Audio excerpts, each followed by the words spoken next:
தமிழ்நாட்டின் தனித்தீவு, வெளியாட்கள் நுழைய முடியாத அழகிய தெங்குமரஹாடா.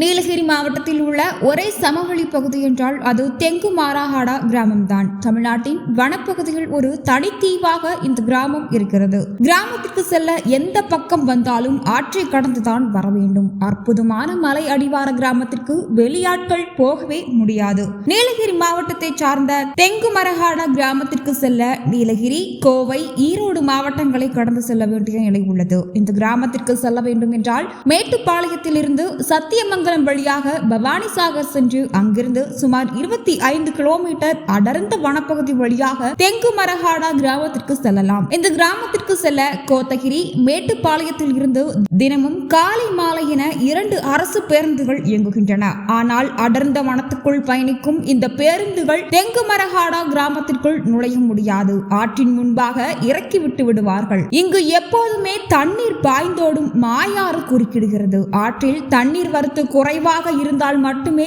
பரிசல் மூலமாக மக்கள் கிராமத்திற்குள் செல்ல முடியும் என்கிற நிலை இருக்கிறது. சாலை வசதியும் சூப்பராக எல்லாம் இருக்காது. அடர்ந்த வனப்பகுதிக்குள் சுமார் 25 கிலோமீட்டர் தூரம் செல்ல வேண்டும். ஈரோடு மாவட்டம் பவானிசாகரில் இருந்து வருவது எளிதான பாதையாக இருக்கும். கோத்தகிரியில் இருந்து வனப்பகுதி வழியாக ட்ரெக்கிங்காக தெங்குமரஹாடா கிராமத்திற்கு எளிதாக போக முடியும். ஆனால் வனவிலங்குகள் அதிகம் நிறைந்த மிக அடர்ந்த வனப்பகுதியில் அந்த பாதை இருப்பதால் வனத்துறை யாரையும் அனுமதிப்பது இல்லை.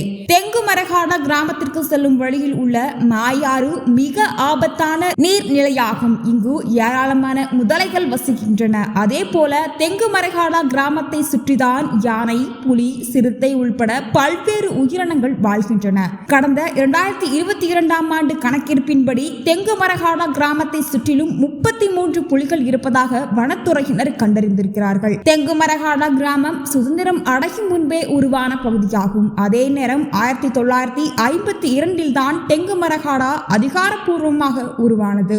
அங்கு தெங்குமரஹாடா கூட்டுறவு சங்கம் உருவாக்கப்பட்டு நீலகிரியின் படுகர் இன மக்கள் மற்றும் பழங்குடியின மக்கள் விவசாயம் செய்து வாழ்வாதாரத்தை பாதுகாக்க தொடங்கினர். அப்போது அரசு 100 ஏக்கர் நிலத்தை தெங்குமரஹாடா கூட்டுறவு சங்கத்திற்கு வழங்கியது. பின் மீண்டும் விளைநிலத்தின் பரப்பை அதிகரித்து 500 ஏக்கர் வனநிலத்தை குத்தகையாக வழங்க அரசு உத்தரவிட்டது. இந்த நிலத்தில் பயிரிட்டபடிதான் அங்கு மக்கள் வாழ்கிறார்கள். அங்கு நிலத்தை குத்தகைக்கு பெற்றவர்கள் நிலத்தில் கூலி வேலை செய்வோர் என பலரும் தெங்குமரஹாடாவில் குடியேறியதால் கடந்த 2023ஆம் ஆண்டு கணக்கின்படி 497 குடும்பங்கள் இந்த கிராமத்தில் வாழ்கின்றன. இந்த கிராமம் வனவிலங்குகள் வாழும் வனப்பகுதி என்பதுடன் யானைகளின் வழித்தடத்தில் உள்ளதால் அங்குள்ள மக்களை வெளியேற்ற அரசு திட்டமிட்டுள்ளது. அதற்கான பணிகளை கடந்த சில ஆண்டுகளாக மேற்கொண்டு வருகிறது. இயற்கையின் சொர்க்கமான இந்த கிராமத்திற்கு வெளியாட்கள் யாருமே போக முடியாது. அந்த ஊரை சார்ந்தவர்கள் அந்த ஊரில் தெரிந்தவர்களுடன் மட்டுமே தற்போது போக முடியும்.